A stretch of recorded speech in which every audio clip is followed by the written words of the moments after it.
Look at any object in the physical universe, and you'll find a strict rule. It needs something else to survive. Even the most massive stars in the galaxy require an active, constant supply of physical fuel to keep burning. This state of constant need applies to everything trapped inside the timeline. From the shortest-lived insects to sprawling human empires to giant galaxies, every created thing has a beginning point. We can all say, "I began," or "I was born."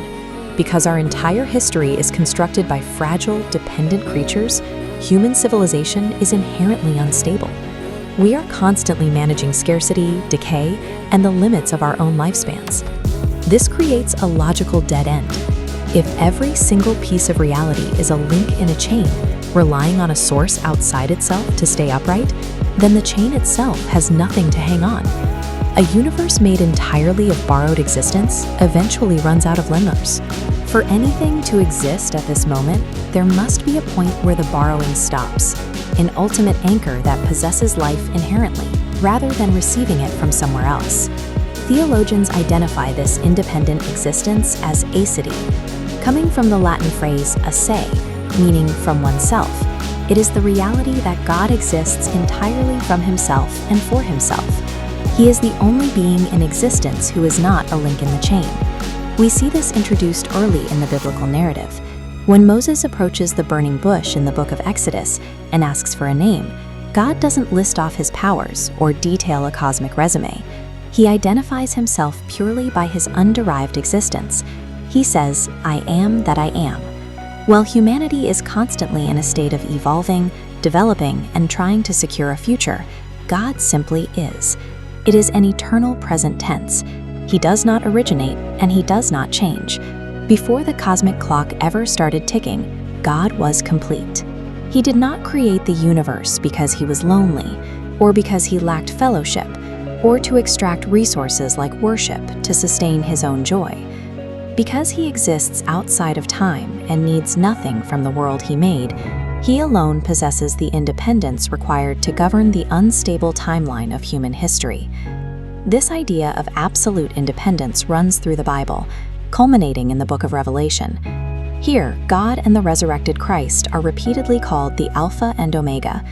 Those are the first and last letters of the Greek alphabet. This signifies God is the absolute beginning, the uncaused source of reality, and the ultimate end of history. Nothing precedes or outlasts him. Christ shares this nature, acting as the tension holding galaxies together. Every heartbeat depends on his power. Inside the timeline, however, human history is driven by a denial of this reality. Nations and leaders constantly attempt to build self-sufficient empires, acting as if they can generate their own security. The book of Revelation symbolizes this rebellious human pride as the Empire of Babylon. It contrasts Babylon's desperate grasp for glory with God's effortless, eternal nature. Every earthly kingdom eventually fails because it is trapped inside the bounds of time. Even rebellious cosmic forces, like Satan or the Beast, are strictly limited. They do not possess independent power. They are created beings operating on borrowed time. Every human empire and rebellion eventually hits its limit because it lacks the self-existence required to outlast the system. They cannot generate their own survival, leaving God's sovereign plan entirely unthreatened by the chaos of history. Sovereignty is the natural result of asiety. God controls the flow of history flawlessly because he relies on absolutely nothing within it. He cannot be bribed, threatened, or exhausted. When you read about the final judgments in Revelation, the breaking of seals, the sounding of trumpets, the pouring of bowls, these aren't out-of-control disasters. They are the deliberate, measured actions of a self-existent sovereign, bringing a rebellious history to its appointed close. In that final judgment, God is not evaluated by an external standard of justice. He answers to no higher authority. His own perfect, self-existent nature is the ultimate standard of right and wrong. Christ returns as a triumphant king to permanently dismantle failing systems of human self-sufficiency and establish ultimate order. God's throne cannot be shaken by the chaos of human events. A creator who sustains himself entirely cannot be overthrown by the very creatures he holds in existence. History finally reaches its resolution in the closing chapters of Revelation with the arrival of a new heaven and a new earth. In our current universe, every source of light eventually fails. Suns burn through their gas, stars collapse, and city grids require constant energy to keep the dark at bay. But in the New Jerusalem, the architecture changes. The city has no need for a sun or a moon because the self-existent God himself acts as the literal light of the city.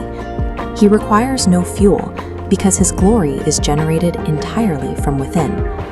Notice the direction of the new geography.